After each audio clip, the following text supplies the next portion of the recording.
a good morning to you. Welcome to Asake Online. My name is Zenzel Ndebele, and this is the Breakfast Club. And every week we talk to our heroes, mostly ex-ZPRA people, to try and find, understand how the liberation struggle was fought. But also our idea is to make sure the history is known. A lot has been written about the liberation struggle. And when people, those who won the country, were writing patriotic history, the history of ZPRA was written out of the textbooks. You hardly hear anything about the ZPRA and their battles and their successes. Yes, they were not perfect, but there's a lot that they did. There's a lot that they contributed. And the aim of this program is to talk to them, to hear their side of the story, and to add to the rich history of Zimbabwe. And today in our program, we'll be talking to Macloud Tshawe Nonxoloba. Nonxoloba. Yes, and is the former member of the NSO. We want to find out what the NSO was all about. We've heard so many stories about NSO, and we hope today we'll even get a clear picture about NSO. Babu Tshawe siyalibingelela. We came back home. Coming back home, I worked for the upbringing group of companies as a sales rep. I was covering the region right up to Zambia and whatever. And then I left the APECOM group. I joined the IMF group of companies, industrial mining and farming. And again, I was covering the whole country, underground, on equipment like what we call it, hoists and whatever that works underground. And I started my own company after, I think, about 13 years having worked for this company, and I'm still doing my own thing as it is now. Though I think it was 2000 when I was asked to be chairman of ZANU-PF here, which I didn't like, but I joined it. And I was actually asked by Didi. And when Didi spoke to me about it, and I flat refused, and I went back to Botswana where I had a company, Conmac. That was my company in Botswana. And when I came back after 3 months, Umsiga actually sent his guys into my office that he wanted to see me a country and bring the old man. I went to see him. And he said he wanted me to actually work with Comrade Zenzo Nsimbi. And Comrade Zenzo Nsimbi was then, I think he was deputy minister. He's a guy I like so much.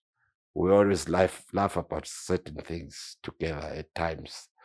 And Zenzo Nsimbi, as chairman here, he said to me, we'll be alternating. And he only, in fact, he didn't even chair that meeting. I was chairing that meeting, and he became my secretary. After that, I didn't even see the minutes he was writing. And that was it. So I chaired the Bulawayo province for about 4 years. And during my stint, there was no problem whatsoever. I was surprised after my departure.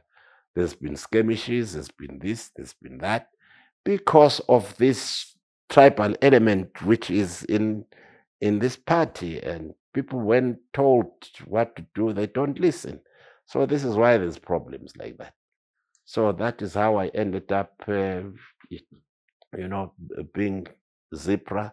But I'm still ZPRA. I can't be ZANU. I can't be anything. If somebody says to me, ZANU-PF, ZANU-PF is something that 1987.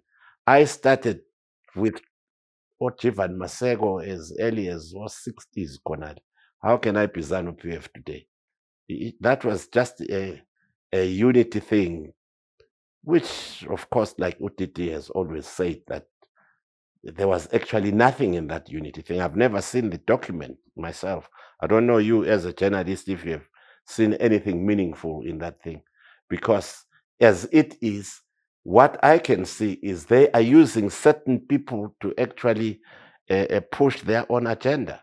If you look at what is happening in the country right now, go to Mtlatlandlela, see who is there. Go to Plumtree, Port Out, see who is there. Go to Beitbridge, see who is there. Anywhere in this country, our children are going to South Africa not because they want to go to South Africa. Go to NAST here. I'm not, listen, I don't care who says what. I'm over 70 now. I have to tell the truth. Go to NAST today. Our children come up with 18, 15 points. They won't take them. But some of the children that we know, with even 9 points, they will go in there and be admitted. We know these things. So you are ZANU-PF. The whole of Matabeleland. What is in ZANU-PF?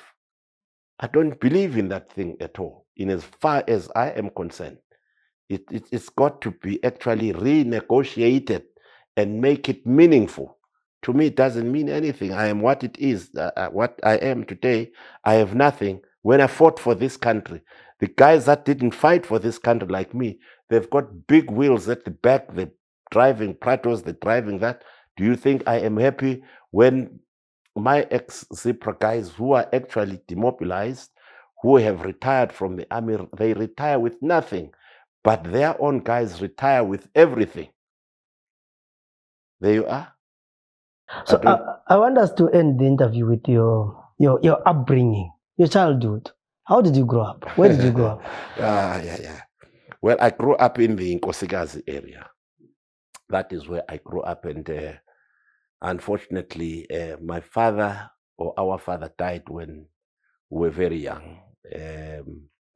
And our father was somebody who came from the south. I think he came in 1926. And he was a builder by profession. Beitbridge, if you go under there, right, you'll find his name, Elijah Nonxoloba. He built Stanley Wall here. If you go there, and you build this church here, AME Church in Makokova, it's inscribed on the walls there, right? And he actually lived here in Mbembezi. That's where he married my mother, Mbembezi, the closer people in Mbembezi. And he bought a farm at the Nkosikazi area. And unfortunately, he died when we were young. Our mother sent us to school. I went to school up to standard 6 here in this country. And I was going to go to Inyati. I went to Inyati when there was Usmith. But we were short of funds. And then an arrangement was made that I go and stay with my uncle, Ubaba Omncane, in South Africa, Ubaba Thomas at Diepkloof. And I stayed with him there, and I did my studies in Nqedisa, Le Union College of South Africa that time. And unfortunately, I got naughty as well. And until he said, well, you better go back home. I was doing a joint matriculation board in South Africa. And of course, I did pass my bookkeeping, my accounts and whatever, doing that joint matriculation board as well. I could be a South African graduate, but I did not graduate, unfortunately. If you look at me, you think, hey, University. I don't even know the Doye University. I've not been there. So from South Africa, you come back?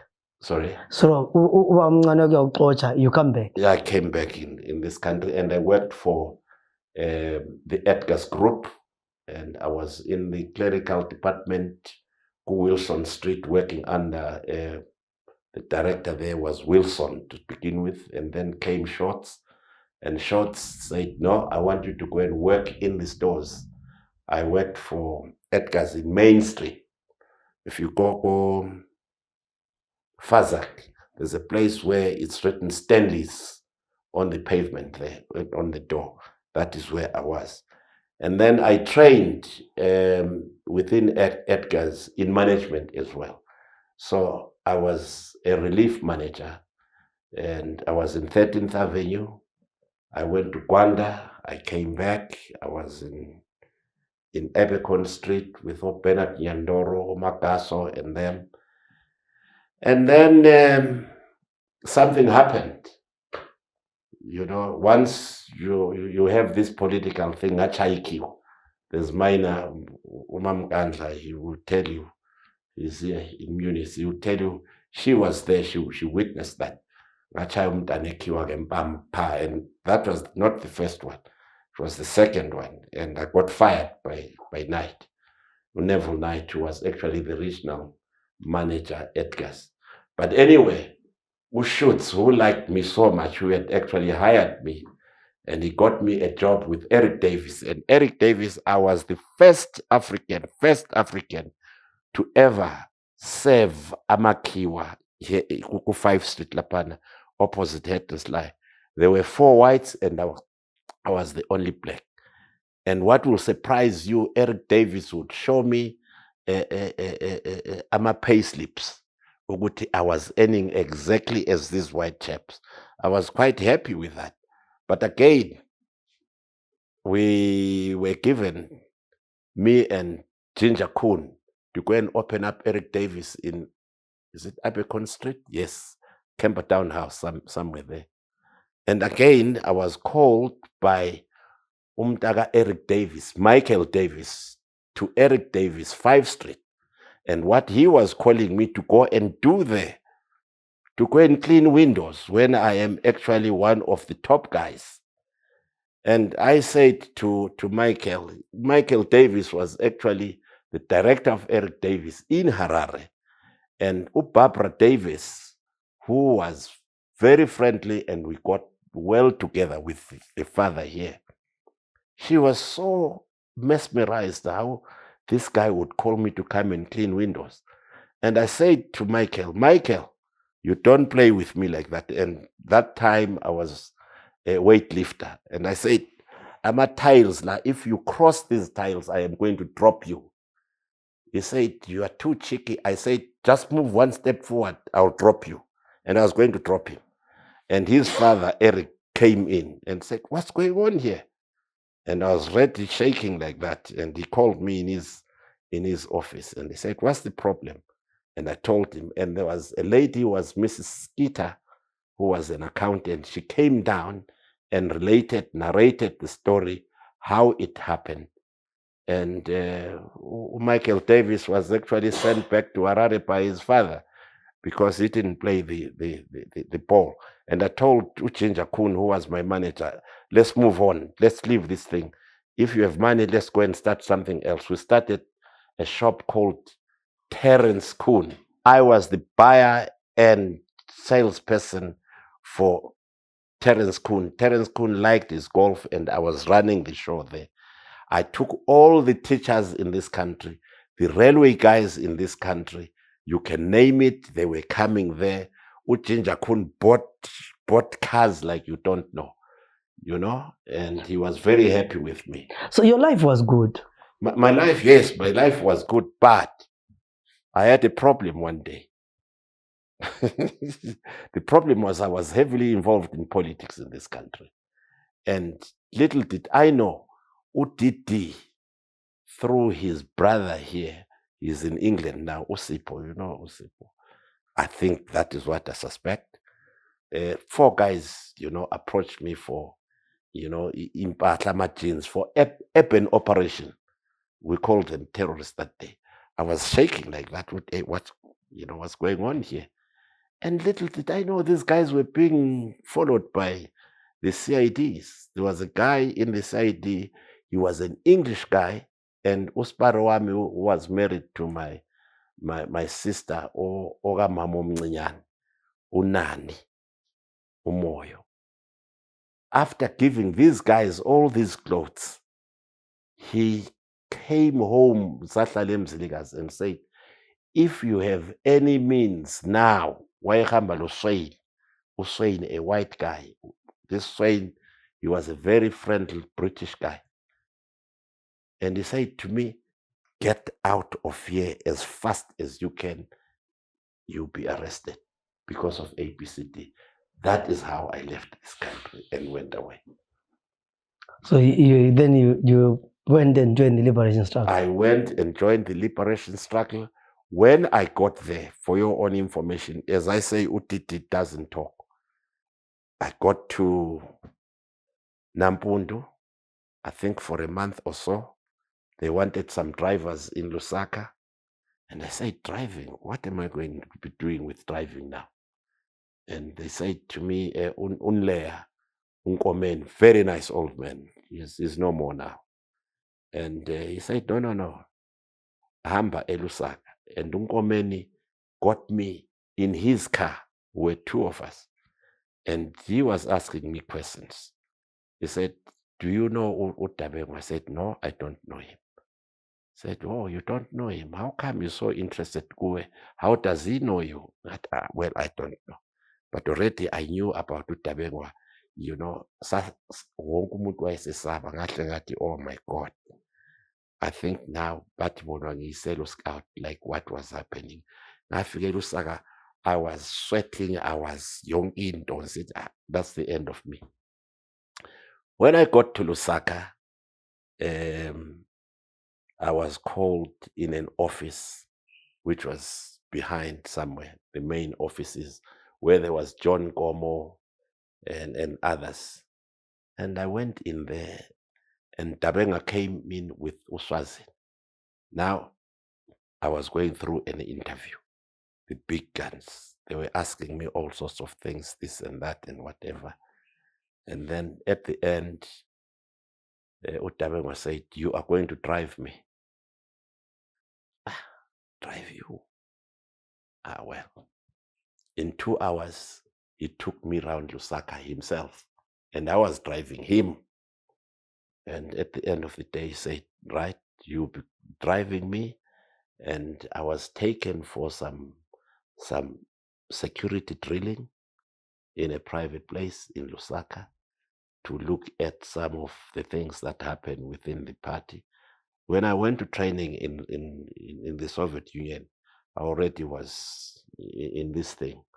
So I drove Utabenga for about 2 months, and then I went to Moscow. And that is how we ended up, being friends, because his brother Osipo here, we were friends. And for your own information, one of the jackets that I had stolen from Edgar's, I saw it to Tabeweli Kogi. That's when I said, oh, that is where all these things come from. How it got there, I don't know. Don't ask me. It could have been a similar jacket, but I suspected that's the jacket I know.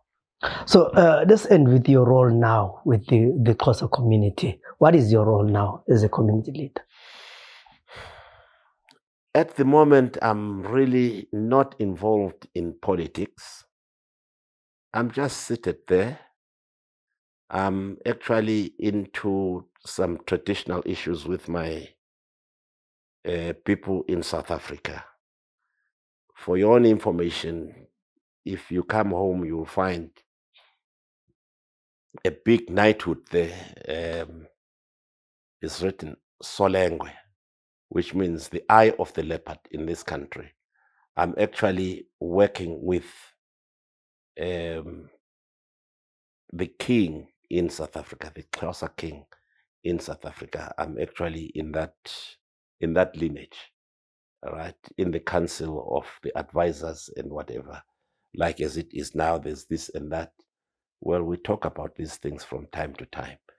And apart from that, I do farming.